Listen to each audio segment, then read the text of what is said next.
శంకరుడు విషం తాగుతున్నాడని తెలుసు, విషం తాగితే ప్రమాదమని తెలుసు, తాగుతున్నవాడు తన భర్తని తెలుసు, అయినా తాగమంది. ఎందుకంతో తెలుసా? ఆవిడ సర్వమంగళ.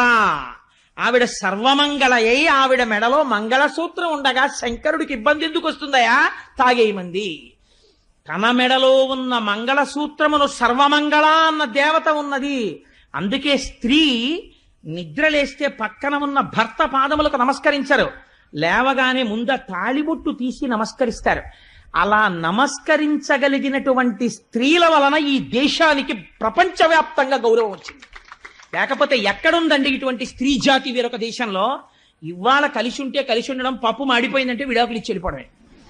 కానీ ఎంత ధూర్తుడైనా లేవగానే ఇలా కళ్ళకద్దుకొని, అమ్మా సర్వమంగళ, నన్ను కొట్టిన గాడిది కొడుకు కూడా ఇలాగే బతికుండాలని కోరుతుంది ఆ స్త్రీ. ఇది స్త్రీ జాతి